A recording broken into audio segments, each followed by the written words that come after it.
dhagaawwan shanan kun utubaa amantaa shanitti fakkeeffamaniiru. Guyyaan lammaffaa yookaan immoo guyyaan facaasaa immoo guyyaa nama ta'u Waaqayyoo kan nutti himtudha. Sillaasee gaafa jennu sagaleen isaayyee namatti tola. Gaafa waamna jechuudha. Abbaa keenya jechuudha. Haadha keenya jechuudha. Akaakayyuu keenya jechuudha. Sillaasee jechuun afaan Giiziitiin sallase kan jedhudha. Sallase. Yeroo baay'ee namoonni baay'een isin waaqa sadii qabdu nuun jedhu. Dhuguma dhalaata waaqa sadii qabna nuti. Namni sillaaseetti namanne itti raawwachuu hin danda'u. Akkamittiin foon Kiristoosiin fudhata? Akkamittiin cuubamu? Maqaan ittiin cuubamu? Jechi sillaasee jedhu immoo eessaa dhufe? Kitaaba qulqulluudhaan jiru nuun jedhu namoonni baay'een.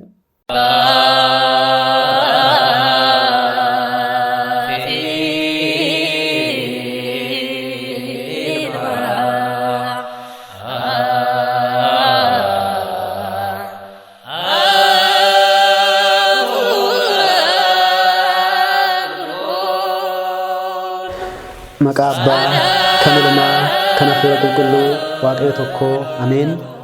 Jaalatamtootaa fi kabajamtoota maatiiwwan Waaqayyoon kan jaallattan, Waaqayyoos baay'isee kan isin jaallatu, ijoolleen Waaqayyoo hundumti keessan biyya alaas biyya keessa teessanii sagalee kana dhagaa jirtan, maqaa Waaqayyoo Gooftaatiin nagaan isin gaafadhaa. Akkam jirtu? Akkamiin yoona kana geessanii? Ameen. Waaqayyo nageenya isaa nuuf baay'isee yeroo kana eebbisee qulqulleessee nuuf laateera. Maqaan isaa samii ari'aa irratti addunyaa kana irratti afaan uumamtoota 22tiin iyyuu kan galateeffame kan kabajame nuuf haa ta'u. Waaqayyo nu barsiisuun nu gorsuun fedhaaf jaalala isaa nuuf haa ta'u. Akkuma beekamu barnoota Iccitii Sillaasee kan jedhu kutaa walitti fufinsaan isiniif kennamaa jiru. Har'a kutaa lammaffaa qabannee isiniif dhiyaaneerra. Torbee darbee iccitiiwwan utubaa shanan maaliif shan ta'an kan jedhu eegallee qabxii muraasaa osoo raawwatiin gargar baanee har'a qabxiiwwan afan itti fufna jechuudha. Qabxiiwwan gurguddoo sadii ilaallee turre maaliif utubaaleen amantaa shanan kun shan ta'an kan jedhu tokkoffaan hundee dubbii amantaati jennee qulqullichi Phaawulos Qorontos irratti kan barreesse kaasnee ilaalle. Lammaffaan immoo balbala faayinaatii yookaan Beetesaayidaa kan jedhu Wangeela Yohaannis boqonnaa 5 irra kan jiru fakkeenya fudhannee ilaalle. Sadaffaan buddeen shan Kiristoos eebbisee namoota 5,000f laateen hagatee gabaabsine ilaalleerra. Har'a immoo karaa ittiin diinni keenya mo'amu kan jedhu qabxii arfaffaa ilaalla jechuudha. Karaa ittiin diinni keenya mo'amu waan ta'eef iccitiiwwan utubaa amantaa shanan karaawwan diinni keenya ittiin mo'amu waan ta'eef shan ta'an. Kun immoo eessaati argamii? Barnoonni keenya barsiisni keenya kitaaba qulqulluu alatti miti. Kitaaba qulqulluu bu'uura godhanneedha waan ta'eef tokkoffaa Saamu'eel boqonnaa 17 lakkoofsa 40 gaafa dubbistanii waa'ee Filisxeemotaa fi waa'ee Israa'elootaa dubbistu achirratti jechuudha. Kunis maalidhaa? Bara Saa'ol mootii ta'ee turetti saboonni Israa'el saboota Filisxeemii wajjin wal dhabdeetu uumame. Wal dhabdeen kunis wal dhabdee daangaa ta'uu danda'a, wal dhabdee siyaasaa ta'uu danda'a. Haa ta'u iyyuu malee warroonni Filisxeem nama Gooliyaad jedhamu uffannaan isaa sibiila kan ta'e, hojjaan isaa dhundhuma ja'a ol kan ta'e, nama baay'ee dheeraa, nama baay'ee nama sodaachisu akka ija fooniitti jechuudha. Nama kana fuuldura kaayawatanii warra Israa'el wajjin wal dorgommiif ka'an. Warra Israa'el akkas jedhan, isinii nama akka Gooliyaadin nuuf dhiyeessaa. Meedaa guddaa tokko keessatti isaan wal qabatan. Yoo isin nu mootan nuti garboota keessan ta'an. Yoo nuti isin moon immoo isin immoo garboota keenya taatu jechuudhaan dubbii kana fidan. Yeroo booda saboonni Israa'el nama dhaban. Bara sanatti bitaa kan ture Saa'ol ture. Saa'ol immoo akkuma beektan sodaata ture. Haa ta'u iyyuu malee daa'ima kan ture namni Daawit jedhamu mucaan Isseey olaatisaa kan ture. Bakka tikaatti ni dhaga'e. Dhiphina warra Israa'eliin dhagahee dhaqee lola jedhe. Gara meedaas deeme. Isa booda Saa'oliin gaafa gaafatu nan lolaan jedhe. Ati ijoolleedhaa jedhe Saa'ol. Lakki nan lola rakkoo hin qabu. Isa boodasii uffata sibiilaatti uffise akkuma Gooliyaad. Daawit gaafa uffata kana uffatee adeemuu galu Daawit deemuu dadhabe. Sababiin isaa uffatee hin beeku uffata akkasii. Ormatti ta'e jechuudha uffanni sibiilaas. Wanta kanaan dura hin beekne tokko haaraa gaafa nuti ta'u orma nuti ta'a waan ta'eef nuuf fayyadu jechuudha. Daawit dullaa isaa fudhatee sokke. Daawit gara lagaa dhaqee nuun jala jalqaba. Gara lagaa dhaqee maal godhe dhagaa xixiqqoo 5 qeleemooshii kan jennu. Dhagaa gegeengoo shan funaannate nuun jedha. Eessa? Lagaati. Isa boodasi Gooliyaadiin dha'uudhaaf deeme furrisa ka jedhamtu fudhatee furrisa keessa kaayatee dhagaa 5 keessa naannessee isa sadii naannessee sadaffaa irratti maal godhee adda Gooliyaad keessa buuse. Gooliyaad gaafa Daawit dullaa fi furrisa fudhatee dhufu baay'ee tuffate. Eenyuun? Daawitiin. Ani sareedha ittiin jedhe. Ani sareedha dullaa fudhattee kan dhuftu. Akkamitti na ilaaltete? Na argaan jirtu jedhee fokkore. Daawit immoo akkas jedheen, eeyyee ati humna keetiin natti dhufta. Ani garuu humna Waaqayyoo Israa'elitti sitti dhufa. Ani humna Waaqayyootti sitti dhufa jedhe. Yeroo kana furrisa kana osoo naannessee isa sadii adda Gooliyaad keessa buuse. Gooliyaad akkuma beektan qaamni isaa hundumtiyyuu maaliin kan haguugamedha? Sibiilaan kan haguugamedha. Addi isaallee taanaan jechuudha. Abboonni keenya akka nu barsiisanitti garuu ergamaa qulqulluu Mikaa'el samiirraatii dhufee jedhu gonfoo irraa kaasa jedhu. Gonfoo sibiilaa sana. Eenyurraati? Gooliyaad irraa. Yeroo kana furrisni deemtee adda Gooliyaad keessa buutee nuun jedhu. Gooliyaadis ni kufe. Gooliyaad gaafa kufu dudduubatti hin kufne hubadhaa. Barnoota fiiziksii addunyaa kan barattan yoo jiraattan. Action and reaction force yookaan immoo humna harkisaa fuulduratti gaafa dhiibda waan tokko dudduubatti immoo fuulduratti kufa. Akkas kufa miti. Nam tokko gaafa dudduubatti fuulaan naamu dudduubatti kufa. Gooliyaad garuu fuulduratti kufe. Kan sin ajaa'ibu. Kun kaayyoo guddaa, iccitii guddaa of keessaa qaba. Egaa haaluma kanaan Gooliyaad ni du'e. Gooliyaad ni du'e. Warri Israa'el maal ta'an? Ni gammadan. Warri Israa'el keessumaa shamaroonni Israa'el Daawit 1000 ajjeese, Saa'ol 100 ajjeese jechuudhaan faarfatan Daawitiin. Yeroo booda Daawitii fi Saa'ol wal qabatanii haa ta'u iyyuu malee iccitii qaba kunis of keessaa jechuudha. Egaa Daawit gara lagaa dhaqee dhagaawwan 5 funaanuun isaa kaayyoo guddaa of keessaa qaba. Gooliyaad Daabiloosiin fakkeeffama obboloota ko. Gooliyaad Daabiloosiin fakkeeffama. Daawit Yesuus Kiristoosiin fakkeeffama. Wangeela Maatewos boqonnaa 1:1 akka qulqulluu Maatewos barreessetti hidda dhaloota gooftaa keenya fayyisaa keenya Yesuus Kiristoos ilma Daawit ilma Abrahaam nuun jedha. Ilma Daawit. Daawititti kan fakkeeffame eenyuun? Yesuus Kiristoos. Daawitiin kan fakkaatu maaliin? Mootummaa isaadha. Kiristoos jechuun kan maqaa isaa mootii jechuudha. Kan dibame jechuudha. Dibamuun Kiristoos kan kennaa osoo hin taane kana mala isaati. Dibamuun isaa garuu mootii ta'uu isaa agarsiisuuf.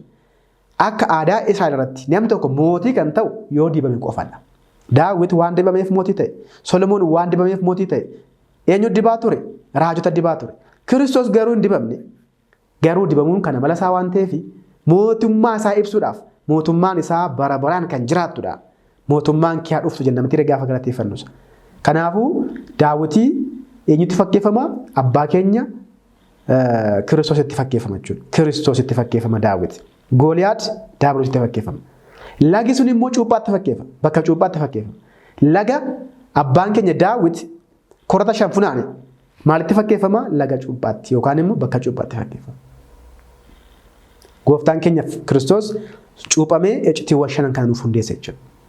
Dhagaawwan 5 kun utubaa amantaa 5tti fakkeeffamaniiru. Utubaa amantaa kana 5 keessa tokko Daabiloosin adda keessa buusee kan ajjeese eenyuun? Iccitii foon uffachuu Waaqayyo. Seexanni amma Kiristoos fannoo irratti fannifamee yaa abbaa lubbuu koo fudhadhu jedhee xumurameera amma jedhutti seexanni Yesuus Kiristoos akka waaqa ta'e hin beektu. Akka waaqa ta'e hin beektu. Iccitiidha kun jechuudha. Seexanni Gooliyaadiin fakkeeffamte kun Daawitiin kan fakkeeffame Kiristoosiin fannoo irratti iccitii nama ta'uu Kiristoosiin maal ta'eera? Addisaa dhaamee burkutaa'eera. Yadu'aa aangoon kee bakam jira ree jedhee qulqulluu Phaawulos akka dubbate. Du'is ni mo'ame seexanii ni mo'amte jechuudha. Isa booda saboonni Israa'el maal ta'an jechuudha? Ni gammadan. Nuti ijoolleen Israa'el warra foonii osoo hin taane warri hafuuraa ni gammanna Kiristoos. Kiristoos Gooliyaadii waan nuuf ajjeeseef jechuudha. Iccitiiwwan 5 keessaa tokko. Inni eenyudha? Namatu Waaqayyooti. Kanaafuu Gooliyaad seexana hidhamee kan ture, saboota isaanii kan cunqursaa ture, humna qabeessa kan jedhame sun har'a burkutaa'ee badeera. Daabiloos akkasuma jechuudha. Kanaafuu iccitiiwwan amantaa kun 5 karaatti diina keenya mo'annu. Diina keenya mo'achuu kan barbaannu yoo jiraanne kara Kiristoos mo'annaa jechuudha kun gara biraa. Kiristoos immoo citiiwwan kana nuuf hundeesse. Cuubamaa nuun jedhe. Foon koo nyaadhaa foon koo dhugaa dhiiga koo dhugaa jedhe. Nama tokko Kiristoosin citiiwwan biroo arganne laa hubadhaa. Nama tokko Kiristoos immoo citiiwwan Sillaasee keessa tokkodha. Ilma kan ta'e. Ilmi Kiristoos. Ilmi abbaa. Inni fedha isaatiin fedha abbaatti fedha Hafuura Qulqulluutiin dhufee maal ta'e? Citiiwwan cuuphaa nuuf hojjete. Qurbaana nuuf hojjete. Nama nuuf ta'e jechuudha. Wal qabatanii deemu citiiwwan kun. Kara sirnaan hubachuuti qabna jechuudha. Inni shanaffaaf inni dhumaa kara sirnaan hubachuuti qabdudha kana yaadu. Kaayyoo uumamaa ibsuufi. Kaayyoo uumamaa. Akkuma beektan guyyaan torban tokko guyyaa torba qaba. Abboonni keenya torban tokko kana bakka sadiitti hiru. Torban tokko bakka sadiitti hiru. Tokkoffaani guyyaa qophii jedhu. Lammaffaati hanga shanaffaatti kan jiru guyyaa icciitiiwwan utubaa shananii jedhu. Guyyaa dhumaa immoo guyyaa dhumaa jedhu. Yookaan mootummaa Waaqayyoo jedhaniitoo nuuf kaa'u. Guyyaa qophii kan jedhame kun guyyaa dilbataati. Guyyaa dilbataa guyyaa qophii jedhamti. Dilbata Waaqayyo Gooftaan samii fi lafa uume. Seera uumaa boqonnaa tokko lakkoofsa tokko hanga shanitti gaafa dubbistan Waaqayyo Gooftaan samii fi lafa uume nuun jedha. Samii keessa immoo kan jirtu mootummaan Waaqayyoo yeroo kan uffamte jechuudha. Guyyaa qophii kan jedhame kana bakka itti gallu iccitiiwwan bu'uuraa shanan kana fayyadamnee bakki itti gallu kan nuuf qophoofte guyyaa jalqabaadha. Kanaaf guyyaa qophii jedhamte. Guyyaa lammaffaan yookaan guyyaa dafinoo kan jennu. Guyyaa lammaffaan guyyaa dafinoo kan jennu. Sanyoo kan jennu jechuudha. Guyyaan kun immoo guyyaa iccitii Sillaasee jedhamti. Sillaaseen guyyaa gaafa dafinoo kana ifa ba'eera. Dhoksaan jechuudha. Akkamittiin gaafa jennu seera uumaa boqonnaa tokko kaasanii gaafa dubbistan boqonnaa tokko lakkoofsa lamaa kaasanii gaafa dubbistan addunyaa kana bishaan uffisee ture nuun jedha. Addunyaa kana bishaan uffisee ture. Seera uumaa boqonnaa tokko lakkoofsa jaateen itti gaafa dubbistan Waaqayyo bishaan addunyaa kanarraa guuttee turte kana bakka sadiitti ishee qoode jedha. Waaqayyos ajaje jedha. Bishaaniif bishaan gidduutti samii taatu jedhee. Bishaaniif bishaan gidduutti maal taatu jedhee samii hubadhaa sirriitti kutaa sadii argaartu jechuudha. Bishaaniif bishaan gidduutti. Bishaan tokkos jira, bishaan tokko jalaa jira, gidduu kana immoo samii jira jechuudha. Samiin kunis bishaani bar. Kanaafuu meeqa jira jechuudha? Bishaan sadii argaartu jechuudha. Bishaan isa gubbaa, bishaan isa gidduu, bishaan isa gajjallaa. Bishaan ishee gidduu maal jedhamti? Samii jedhamti. Kun qaamawwan sadan Sillaaseetti fakkeeffamaniiru. Inni gubbaa Haanos jedhama, inni gubbaa jechuudha. Inni ol bahee jiru sun Haanos jedhama. Haanos abbaatti fakkeeffameera. Samiin kun immoo jira, Haanositti aanee kan jiru, inni immoo Hafuura Qulqulluutti fakkeeffameera. Gara fuulduraatti ilaalla kana. Inni addana jiru, addunyaa kanarra jiru immoo ilmatti fakkeeffameera. Ilmatti fakkeeffameera. Maaliif akka ta'e gara fuulduraatti ilaalla jechuudha. Walumaa galatti ግን asirratti qabachuu kan qabdanii guyyaan dafinoo iccitii Sillaasee nu barsiisti kan jedhu fudhachuu qabdu jechuudha. Guyyaan lammaffaa yookaan immoo guyyaan facaasaa immoo guyyaa nama ta'u Waaqayyoo kan nutti himtudha. Waaqayyo nama ta'e kan jennu guyyaa kanarraa banna. Akkamittiin guyyaa kana Waaqayyo Gooftaan bishaan addunyaa kanarra jiran bakka qabsiise jechuudha. Laftis ifa baate. Laftis gaafa ifa baatu lafaan Waaqayyo akkas jedhe yaa lafaa jedhe. Biqiloota akka sanyii isaaniitti akka qomoo isaaniitti laadhu jedheen. Laftis biqiloota laatti. Hubadhaa lafti sanyii malee biqiloota laatte guyyaa kana. Dubroo Maariyaamis sanyii dhiiraa malee Kiristoos hin deesse. Iccitii nama ta'u Waaqayyoo ibsachuudha kun. Guyyaan sadaffaan guyyaa roobii jedhama. Guyyaan kun immoo guyyaa iccitii qurbaanaa jedhameetu beekama. Maaliif qurbaanaan fakkeeffame gaafa jennu Waaqayyo Gooftaan iccitii qurbaanaa kan nuuf hundeesse guyyaa kamidhaa? Guyyaa jimaata akka ta'e ni beektu. Kiristoos maqaan isaa iyyuu ifadha waan ta'eef. Ani ifadhaa jedhe. Ifa koo keessa deddeebi'aa jedhe. Ifni osoo jiraatu ifaan deddeebi'aa jedhe. Ijoollee ifaadha sin jedhe. Ifi keessan nama fuulduratti ifuu jedhe. Inni ifa ta'ee ifa ta'anuun jedhe. Ifti kun immoo kan isheen uumamtee midhaa gaafa roobiidha jechuudha. Aduu dhugaa kan ta'e Kiristoos. Aduun dhugaan kun foon koo nyaadhaa dhiiga koo dhugaa kan jedhe kun Kiristoos. Guyyaa qurbaanaa yookaan immoo abboonni keenya kana qurbaanatti fakkeessanii barsiisu jechuudha. Guyyaa gaafa kamisaa immoo cuuphaatti fakkeessu abboonni keenya. Sababiin isaas guyyaa gaafa kamisaa kana maaltu ta'e bishaanni jiraatota kan taate laatteetti waan ta'eef. Har'as gaafa cuuphamnu bishaanni jiraatota nu goote jechuudha. Du'oo kan turre Waaqayyoon jiraatotaan jechuudha. Abbaa ilma qulqulluu gaafa cuuphamnu jechuudha. Kanaafuu guyyaan kamisaa guyyaa cuuphaa jedhamteetti. Bishaanni maal laatteetti? Jiraatota laatteetti. Haa ta'uyyuu malee bishaan keetti kan uumaman immoo wanta baay'eetu jiru. Warri kaan uumamanii achitti kan hafan jiru, kan akka qurxummii. Achi keessatti uumamanii immoo kan keessa ba'anii badan jiru. Warra kan manaafikii kan jennu jechuudha. Protestaantii jechuudha dandeenya barbaannes. Mana amantaa kiristaanaa keessatti cuuphamanii kan badan jechuudha. Kan badan immoo jiru. Har'as akkanatti ta'a jira mana kiristaanaa keessatti. Kanaafuu guyyaan kamisaa guyyaa cuuphaati. Guyyaan dhumaa guyyaa jimaataati, guyyaa du'aa ka'u jedhaman immoo. Guyyaa du'aa ka'u. Maaliif guyyaa du'aa ka'u jedhamee gaafa jettan? Guyyaa jimaataa kana Waaqayyo Gooftaanii lafa ajajemas si'a lama lafa ajajaa jira. Tokkoffaanii gaafa caasaa ajajee biqiloota laadhu jedhanii lammaffaatti immoo guyyaa jimaataa ajajee lafa. Maal jedheenii? Lubbu qabeeyyii laadhu jedheen, warra balalanii jedheen, warra lafa deemanii jedheen, warra lo'anii jedheen laadhu jedhe. Lafti laatte hubadhaa. Lafti lafa turte garuu maal laatte? Lubbu qabeeyyii laatte. Guyyaa dhumaattattis bara dhumaarrattis lafti kun reeffa lafa keessatti awwaalamanii burkutaa'anii jiran kana ni laatte jechuudha. Guyyaa du'aa ka'uu jedhama kun. Guyyaa jimaataa kana Waaqayyo Gooftaan haala kanaan itti nu barsiisa jechuudha. Du'aa ka'uun jira jechuudha. Guyyaa jimaataa kan du'aa ka'an fakkeeffamaniiru jechuudha. Nutis ni kaana dhumarratti. Gaafa kaanu garuu kaayyoodhaaf ka'uuti qabna.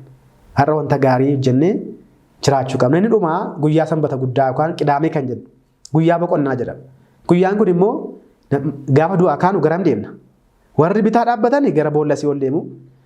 Warri mirga dhaabbatan immoo gara mootummaa Waaqayyoo deemu jechuudha. Kanaafuu guyyaa bara baraa yookaan guyyaa boqonnaa jedhamte beekamte jechuudha guyyaan kun.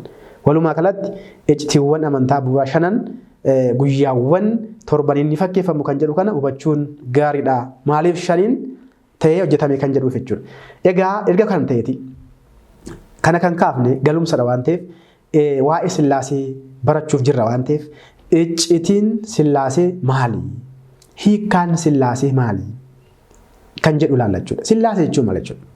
Sillaasee gaafa jennu sagaleen isaayyuu namatti tola. Gaafa waamna jechuudha. Abbaa keenya jechuudha. Haadha keenya jechuudha. Akaakayyuu keenya jechuudha. Abboonni keenya akkasuma jedhu. Waaqayyo abbaa keenyadha. Maal abbaa keenya qofa haadha keenyadha malee nuun jedhu. Abbaa keenyas haadha keenyas qofa miti. Akaakayyuu keenyadha. Wanta hundaa keenyadha nuun jedha abboonni keenya. Kanaaf Sillaasee hiikkaa sirriitti beekama jechuudha. Sillaasee jechuun afaan Ingiliziitiin sallase kan jedhudha jechuudha. Sallase. Sallase jechuun sadii taa'ee sadii taasise jechuudha. Sadii taasise jechuudha. Sallase. Taasise jechuun immoo sadii jechuun miti kallattiidhaan. Kanaafuu jecha afaan Ingiliziirraatti dhufe. Afaan Ingiliffaatiin Trinity jedha. Trinity. Unity. Three means three ማለት ነው. Niti ማለት unity. So three and unity. Combination Trinity. Trinity kan jennullee sana jechuudha. Tokkos sadii jechuudha. Kana biraa jechuudha. Kanaaf itti Sillaasee yeroo jennu tokkummaa fi sadummaan bakka itti baratamu. Amantaan kiristaanaa kan irratti bu'uureffame. Icciitii Waaqayyo tokkos sadiis kan jettu kan irraa fanne. Jechi kun iddoo guddaa qaba hubadhaa. Tokkos eessin dhumarratti haftennaan bakka hiikkaa sabbada jechuudha. Tokkos sadiis. Iccitiiwwan shanan kun iccitii Sillaasee jedhama. Dhiifama iccitiiwwan shanan kana keessaa tokko iccitii Sillaasee jedhama. Dura garuu dursee kan barannu iccitii Sillaaseedha. Maaliif iccitii Sillaasee barannu jalqaba? Abbootan nuun jedhe kan. Qulqulluu abbaan keenya qulqulluu Qeerloos kan jedhamu. Qeerloos madooshaa mana amantaa kiristaanaa diinota kan burkuteesse jedhamee kan beekamu abbaan kuni maal jedhaa? Hunduma dura jireenya sadummaa ibsinaa. Tokkummaa isaa barannee sadummaa isaa immoo ni ibsinaa. Garuu waaqa abbaa ilmaa qulqulluu gaafa jennu waaqa sadii waamaa jirra osoo hin taane waaqa tokko waamaa jirra nuun jedhe qulqulluu Qeerloos. Kanaafuu hunda dura barnoota hunda dura waa'ee tokkummaa fi sadummaa Waaqayyoo dubbachuun dirqama keenyadha jechuudhaan waan dubbatee fi iccitiiwwan shanan kana Tokkoffaa irratti kan baratamu itti sillaaseedha. Lammaffaa irratti kan baratamu foon uffachuu waaqayyoodha. Sadaffaa irratti kan baratamu cuuphaadha. Kun wajja darbee barsiifamuu hin danda'amu. Akka barsiisa mana kiristaanaa keenyatti. Bakka dogmaadha kunillee jechuudha. Tokkummaaf sadummaaf tokkummaaf osoo hin beekiin waaqayyo nama ta'e gaafa jennu ganiinsaaf nama geessa waan ta'eef. Namni salphaatti nu hubatu waan ta'eef. Kanaaf abboonni keenya illee kana nuuf kaaniiru. Maa jedhee nuuf kaan jalqaba barachuu kan qabnu waa'ee sillaaseetiin hin jedhan. Kanaafuu isin sillaasee barna yeroo jennu immoo waaqayyoon qorannee bukkee keenya immoo jechuu miti. Waaqayyo iccitiidha maqaa isaatiin iyyuu. Waaqayyo qoratamee wanta bukkee gaabu miti jedhaa hubadhaa. Beekamni amantaa keenya qulqulluun Efreemni Sooriyaa akkas nuyi jedha. Efreem Sooriyaawii kan jennu jechuudha. Beekamni amantaa keenya Uddaasee Maaramii isaa kan daggamaa oolla jechuudha. Kan Dubroo Maariyaam sana. Akkas nuyi jedha. Waa'ee qorannaa waaqayyo irratti. Waa'ee waaqayyo qorattee kan bira geessudha yoo ta'e.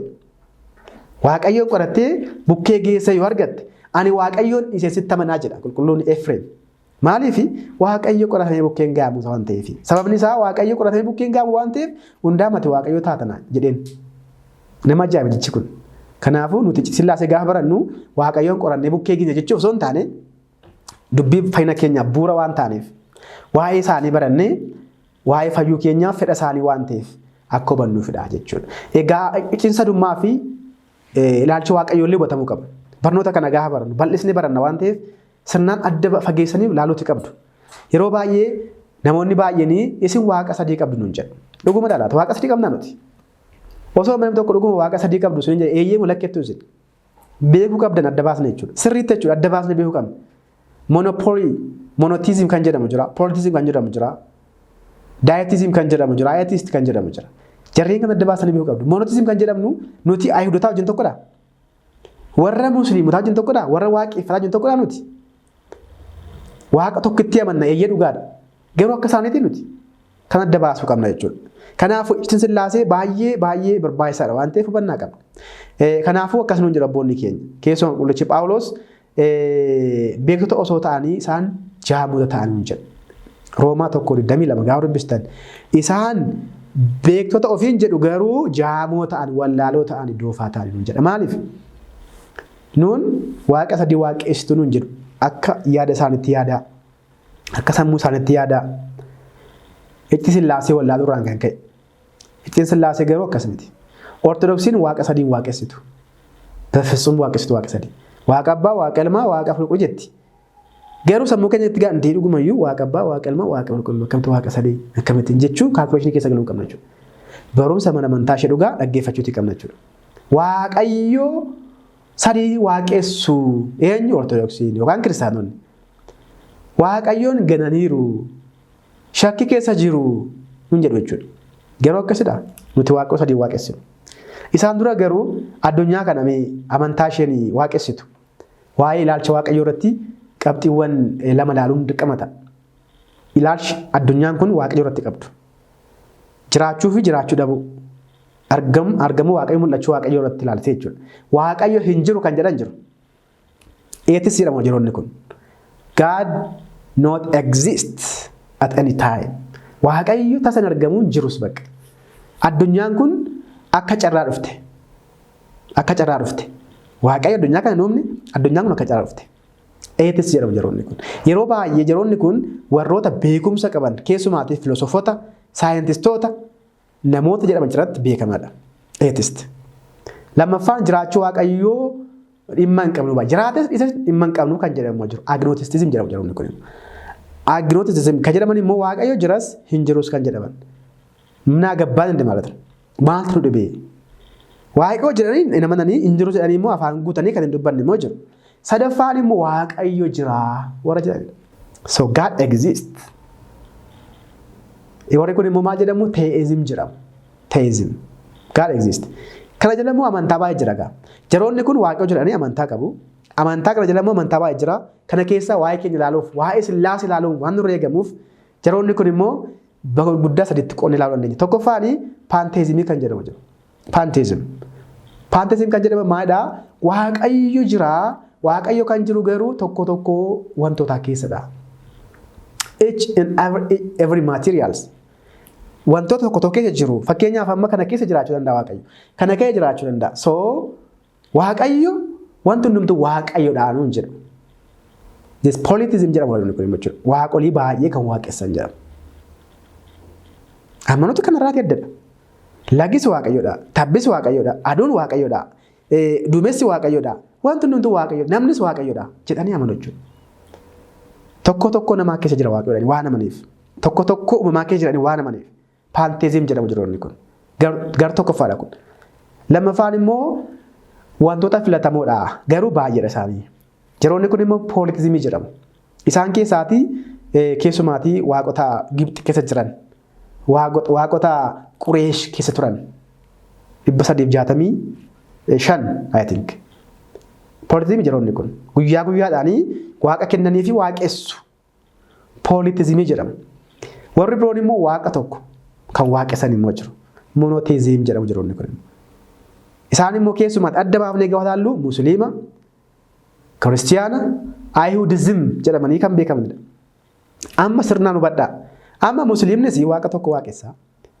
Ayihudinis waaqa tokko waaqessa. Kiristaanonis waaqa tokko waaqessu. Sakkamtu sirriidha. Warra gubbaa dhiisaa.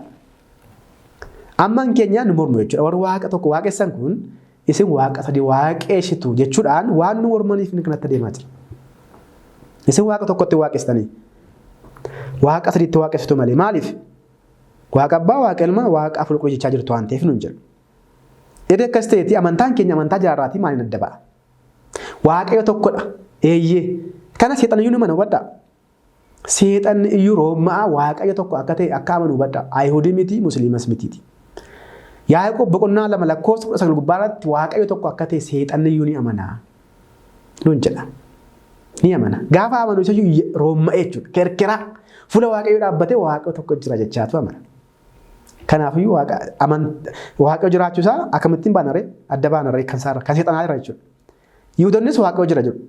Seera keessa deebii boqonnaa 6 lakkoofsa 4 gaafa dubbistan yaa Israa'el dhaga'i waaqayyo uumaan kee tokkodha. Tokkodha. Yihudoonnis waaqa tokkotti amanu. Kiristaanonnis waaqa tokkotti amanu. Efesoon boqonnaa 4 waaqa tokko nuun jedha. Gooftaa tokko nuun jedha. Cuuphaa tokko amantaa tokko nuun jedha. Gooftaa tokko indee nutis tokko sana tokko jedhu maal akkamitti jiree? Garaagarummaan keenya maali? Kana hubachuu qabnu biroo tokko. Garaagarummaan keenya maali? Waaqayyo keenya waaqa tokkodha. Eeyyee dhugaadha waaqa tokkodha. Garuu waaqi tokko kun sadummaa of keessaa qaba. Trinity, threefold. Sadii tokko sadis kan ta'e. Akka kan isaanii fuula tokko hin jennu jechuudha. Inda Ayihudaawiyaan and gats annilim. Akka warra Ayihudotaa fuula tokko hin jennu. Fuula tokko akka Sabaaliyoosiin fuula tokko hin jennu waaqayyo keenyaan. Waaqayyo keenya qaama sadii qaba, maqaa sadii qaba, gocha yookaan raawwii keessa sadii qaba jenna. Kana adda baana jechuudha. Garuu waaqa tokko. Waaqni tokko kun sadummaa kan of keessaa qabu. Kunis Sillaasee jedhameetu beekama. Sillaasee jechuunis tokko sadii jechuudha. Iccitiin kun namoota baay'eef hin galu tasan galu jechuudha. Keessumaatii warroota waaqa tokko amanna jedhaniif keessumaa warra Musliimotaa, warra Ayihudotaa. Akkasumas warroota waaqa baay'ee qaban bafisuun hin galuuf jechuudha. Gantoonni baay'een sababa kanaaf Sillaasee gananiiru jechuudha. Sillaaseen waaqa miti jedhanii. Dhuguma dhaalaata garuu. Nuti garuu barnoota kana kan barannu iccitiin Sillaasee akka nuuf ifee iccitiin namummaa nuuf ifuuf. Nama ta'uu waaqayyo erga nuuf booda immoo akka ijoollee isaa mucaa isaa taanu maaliin cuuphaadha. Isa keessa immoo akka jiraannu maaliin fooniif dhiiga isaatiin dhumarratti immoo akka kaanu eenyuun isaan. Kanaafii waaqayyo gooftaatti amanna. Waaqayyo nama ta'e gaafa jennus qaama sadii keessaa jechi ilmi Kiristoos akka inni nama ta'e akka sirnaan hubannuu fedha. Waaqa addaa miti jechuudha ilmi. Abbaanis waaqa biroo miti. Hafuurri qulqulluunis waaqa biroo miti isaan waaqa tokkodha. Kan adda baasnee beekuun immoo amantaa akka soomna barbaachisa jechuudha. Jaalala barbaachisa. Akka warra kaanii akka saayintistiitti akka warra filoosofiitti deemna yoo ta'e eetistii taana jechuudha. Gantoota taanee hafna jechuudha. Amantaan hin fudhatamu. Waa'ee Sillaasee ittiin beekuuf osoo hin taane iccitiiwwan jiran ittiin raawwachuu fedha. Namni Sillaaseetti namanne itti raawwachuu hin danda'u. Akkamittiin foon Kiristoos hin fudhata? Akkamittiin cuubama? Maqaan ittiin cuubama? Deemaa jedhamti ree maqaa abbaa kan ilmaa kan abbaa qulqulluutiin cuubamaa jedhamti. Maqaan ittiin cuubamna ta'uu Sillaaseen beekin. So jalqaba waa'ee isaa beekuun nurraa eegama. Kanaafis hunda dursinee Iccitii Sillaasee sadummaaf tokkummaa barachuun nurraati eegamaa kan jedhudha. Iccitiin kun immoo kan adda addaati kan ifa nuuf bahedha. Kan nuuf beekamedha. Kan beekamudha.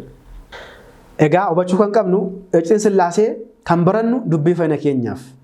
Barannees akka jijjiiramnuufidha malee akka warra gantootaa waaqa sadii waaqessitu, waa'ee waaqa sadii, waa'ee waaqa tokkoo qorachuuf miti jechuudha.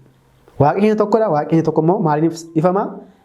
Tokkos sadis jennee ibsina. Isa gara fuulduraatti bal'inaan ni ilaalla jechuudha. Erga kana ta'eeti jechi Sillaasee jedhu immoo eessaa dhufe? Kitaaba qulqulluudhaan jiru nuun jedha namoonni baay'een. Eessaa dhufe? Hundee meerre Sillaaseen kitaaba irra hin jiru nuun jedhu. Kitaaba kanarra jiru Sillaasee jechi Sillaasee jedhu. Hin jiru. Hin jiru jira laata? Mee kana ilaalaa jirtu? Fannoo kana. Fannoon kun kitaaba irratti barraa'ee jira. Akkasiin kaafamee jira fannoon kun asirratti. Keessumaa namoota gaaffii akkasiin sin gaafataniif kitaaba magariisaati fannoon kun kitaaba keessatti kaafamee jira jedhaa gaafadha. Yoo asirratti kaase kun kabariidha bar jammar jechuudha. Kabarne. Kanaaf Sillaasee kan jedhu barraa'ee jira eeyyee barraa'ee jira. Tokkoffaan eeyyeedha deebiinsaa jechuudha. Hin barroomne miti keenya barraa'ee jira. Hiikkaa isaa garuu beekuu qabna. Osoo mateeyyuu namoota akkasii nu gaafatanii akkasiin deebisna jechuudha. Eeshi wangeela Maatewos kan jedhu jaara tokkoffaa lamaffaa sadaffaa keessa hin turre maraachila. Wangeeluma isaa ture malee wangeela Maatewos isa kanadha jedhamee hin barroomne. Mata duree kan nuuf kenne abboota 318. Kitaabota hundumaaf mata duree kan kenne 318 abbootadha. Kana beekaa. Bara meeqatti? Bara 325tti. Isaasitti kitaaba Maatewos, kitaaba Maarqos, Luqaas kan jedhamu kitaaba jira malee kitaabni sun kan Maarqos kan Luqaas akka ta'e abbootatu beekee bukkee qannoodhaan jechuudha. Kanaaf Sillaasee kan jedhamullee maqaan kun jalqabaaf kan nuuf kaa'e abbootadha jechuudha. Abboota kana nuuf kaa'e. Akkuma wangeela Maatewos jedhanii moggaasan. Sadanis abbaa ilma hafuura qulqulluu jedhanii kan nuuf moggaasan abbootadha. Keessumaati abboota jaarraa lammaffaa kee turan keessaati. Isaan keessaa tokko abbaa qulqulluu Teefiloos kan jedhamu. Teefiloos Anxookiyaa. Biyya Anxookiyaatti Phaaphaasii kan ture. Teefiloos kan jedhamu. Bara 169tti dhaloota Kiristoos booda jechuudha. Yeroo jalqabaadhaaf jecha Sillaasee jedhamu fayyadameera jechuudha. Hubadhaa. Isaan dura jechi kun hin turre. Garuu kitaaba keessatti Sillaaseen hin turre jechuu miti. Jechi Sillaasee jedhamu. Sillaasee kan jedhamu. Trinity kan jedhamu. Yeroo jalqabaadhaaf jechaaf. Jechi afaanidha hubadhaa. Afaanidha malee Sillaaseen yeroo sana dhufe jechuu miti. Yeroo jalqabaadhaaf Teefiloos maal godhee jecha kana maal godhatee kaawwate jechuudha. Abboonnis bara 325tti abboonni 318 maal nu godhanii yeroo jalqabaadhaaf jecha Teefiloos jedhe kun sirrii akka ta'e adda baasanii maal godhan Sillaasee akka jedhu raggaa'isan jechuudha. Doogimaa ta'e jechuudha bakka Sillaasee jechuun isa booda kitaaba kan jedhamu irratti Sillaasee kan jedhu ni argattu jechuudha. Kanaafuu aandimtaa mana amantaa keenya keessatti immoo Sillaasee jedhamee barraa'ee jira. Aandimtaa. Keessumaatii warri musliimaa gaafa isaan dhugaa tasfiira kan jedhamu qabu jira. Tasfiira kan jedhamu qabu. Fakkeenyaaf aandimtaa jechuudha isaaniif. Achirratti wanta barraa'aa jira. Fakkeenyaaf amma nuti aandimtaa fi kitaaba kana kitaaba fudhachuu baanneyyuu aandimtaan kana keessaa kan ba'edha. Hiikkaadha waan ta'eef. Bu'uurri kanadha. Achirra kan jiru garuu akka tasfiira isaaniitti itti agarsiisu akka ragaatti agarsiisu jechuudha. Tokkos jedhee abboonni kan nuufi kan aandimtaa yookaan tokkos jedhamee kan beekamu sun abboonni keenya jaarraa adda addaa keessa kan nuufi kan Sillaasee jedhee barreeffamee jira jechuudha. Sirna kadhannaa keessatti barreeffamee jira. Kanaafuu eessarraa dhufe gaafa jennu abboota nuuf kaa'e. Kitaaba kanas kan nuuf barreesse bara abbootadha. Nama biroo miti. Abboota nuuf barreesse. Maqaallee kan nuuf kenne. Fakkeenyaaf wangeela Yohaannis boqonnaa tokko lakkooftuuf gaafa dubbistan Loogos kan jedhamu jira. Loogos jalqaba jecha ture. Afaan Giriikitiin Loogos jedhama. Loogos yeroo jalqabaadhaa fi jaarraawwan tokkoffaa keessa dhaloota Kiristoos duubas dudduubalee jechuudha. Bara Room, Impaayera Roomaa keessa kan ture saayintistoonni yookaan immoo filosofoonni baay'een jecha Loogos jedhamu irratti filsifina adda addaa gaggeessaa turan.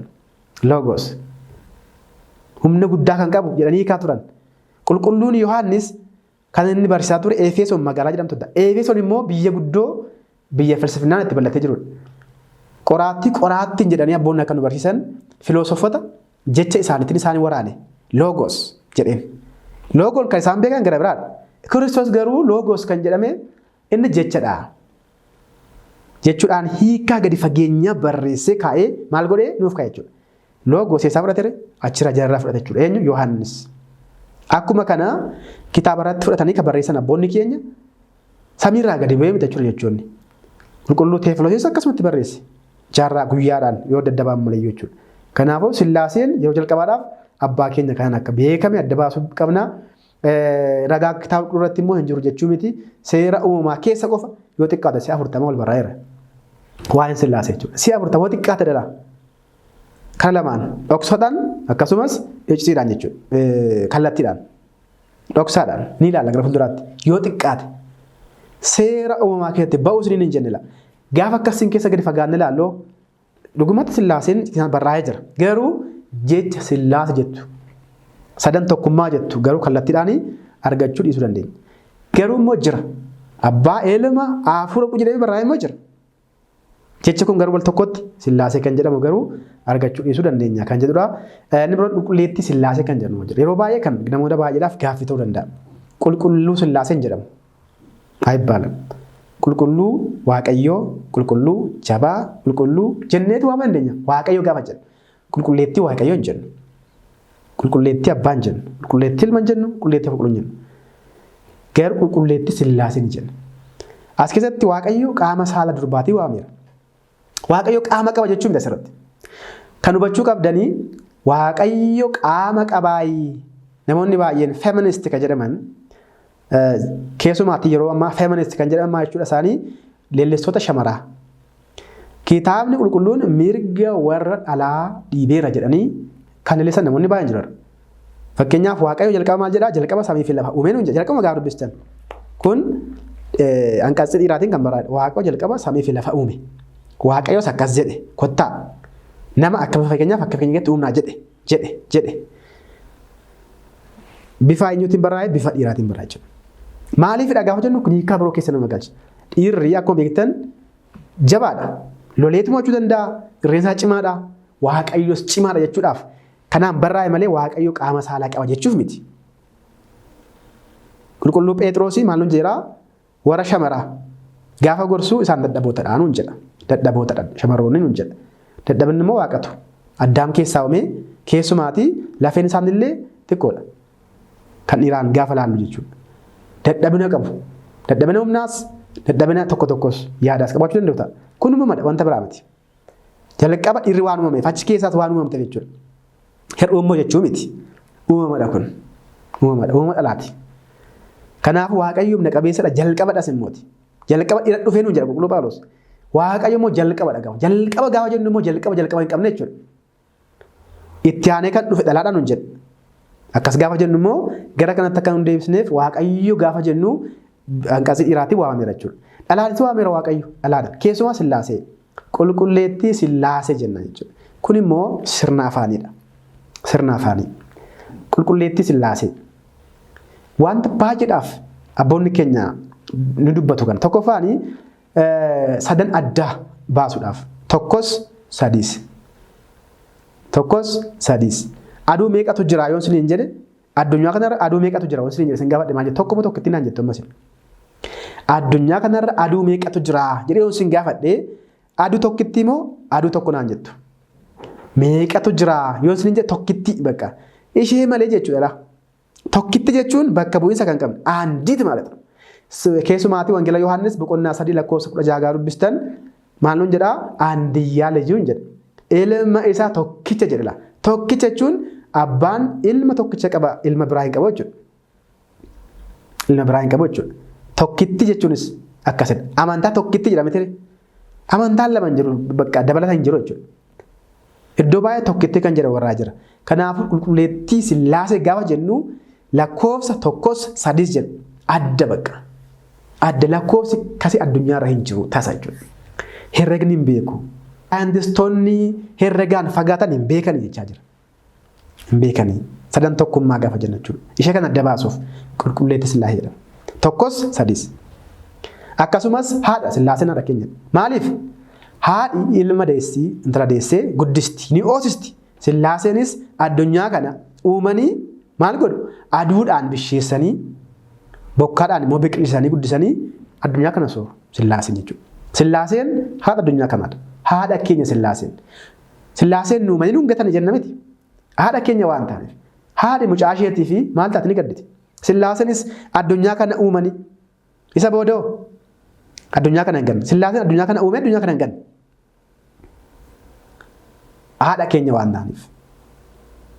Garaa nuuf laafu waan ta'eef.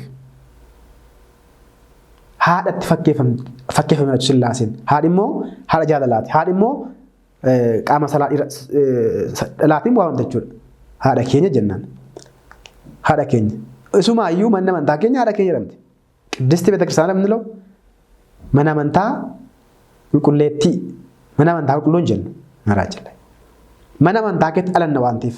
Mana amantaa keenya maal gooti? Achi keetti dhalanna. Kan nu dhaluun jedhu Sillaaseen nu dhalannu. Nuti ijoollee Waaqayyooti. Eenyuun dhalannaa bishaan dhalanna. Eenyuun? Abbaa ilma Hafuura Qulqulluutti dhalanna jechuudha. Waaqayyo irraatii waan dhalannuuf maqaa Abbaa ilma Hafuura Qulqulluutiin cubamnee waan dhalannuuf maal taane jechuudha. Ijoollee isaa waan taaneef Sillaaseen maqaa qulqulleettii jedhamuun ni waamama. Barnoota keenya biroo ittiin hanga walitti deebinutti bakka jirtanitti nageenya Waaqayyoo isin baay'atu. Waaqayyo Abbaa Waaqayyo ilma Waaqayyo Hafuura Qulqulluu hafuura isaatiin nu haa eegu bakka jirutti Waaqayyo sun haa eebbisu eebbifamaa.